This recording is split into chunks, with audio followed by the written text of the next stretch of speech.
جی بسم اللہ الرحمن الرحیم، یہ دوسری فصل ہے سفینے پر نماز پڑھنے کے بارے میں۔ سفینہ کہتے ہیں کشتی کو۔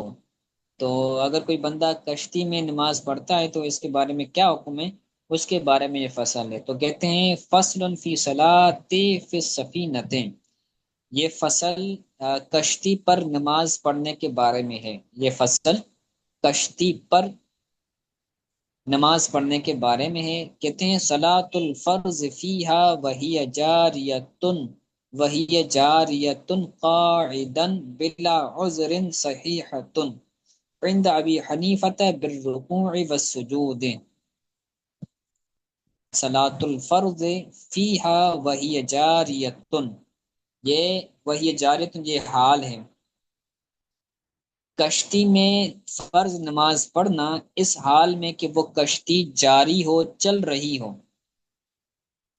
کشتی میں فرض نماز کھڑے ہو کر پڑھنا، قاعدن بلکہ بیٹھ کر پڑھنا، قاعدن بلا عذر بیٹھ کر بغیر کسی عذر کے کشتی میں فرض نماز پڑھنا جو کشتی چل رہی ہو تو یہ جائز ہے۔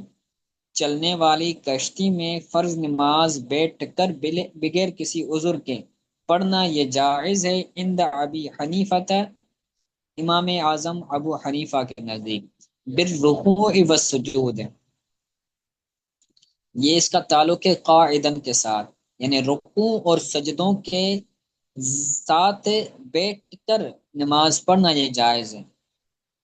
امام اعظم کے نزدیک کشتی میں جو کشتی جاری ہو اس میں نماز فرض بیٹھ کر رکوع اور سجدوں کے ساتھ پڑھنا یہ جائز ہے۔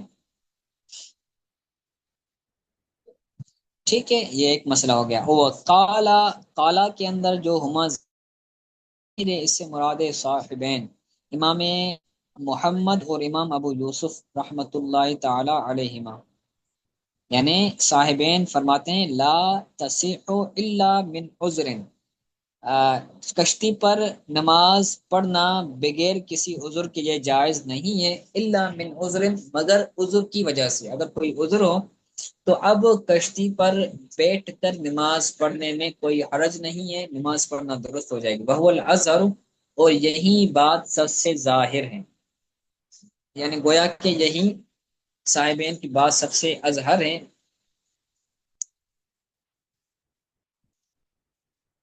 ٹھیک ہے، آگے کہتے ہیں والعذر کا دوران الرأس وعدم القدرت علی الخروج، جیسے عذر کا بیان کہتے ہیں عذر کون کون سی چیزیں ہوں گی کشتی میں، کون کون سے عذر ہوں گے کہ جس کی وجہ سے بیٹھ کر نماز پڑھ سکتا ہے۔ کا دوران الرأس، جیسے سر کا چکرانا، دوران کا مطلب ہوتا ہے گھومنا، تو یہاں پر ہوگا سر کا چکرانا، وعدم القدرت علی الخروج، اور اس کشتی سے نکلنے پر قدرت نہ ہو، کشتی سے نکلنے پر قدرت نہ ہو تو یہ بھی عذر ہے، تو اب کشتی پر نماز پڑھ سکتا ہے۔ ولا تجوز فیہا بالایماء اتفاقا، اور اس کشتی میں اشاروں سے نماز پڑھنا بالاتفاق جائز نہیں ہے۔ اس میں امام اعظم، امام ابو یوسف اور امام محمد، تمام ائمہ احناف کا اس میں اتفاق ہے کہ کشتی میں اشارے سے نماز پڑھنا جائز نہیں ہے۔ چلیں آج کے لیے اس فصل کو یہاں تک پڑھتے ہیں، اگلے درس کے اندر آگے سے پڑھیں گے، تو اس کو یاد کیجیے گا، اگر کوئی بات سمجھ نہیں آئی تو پوچھ لیں۔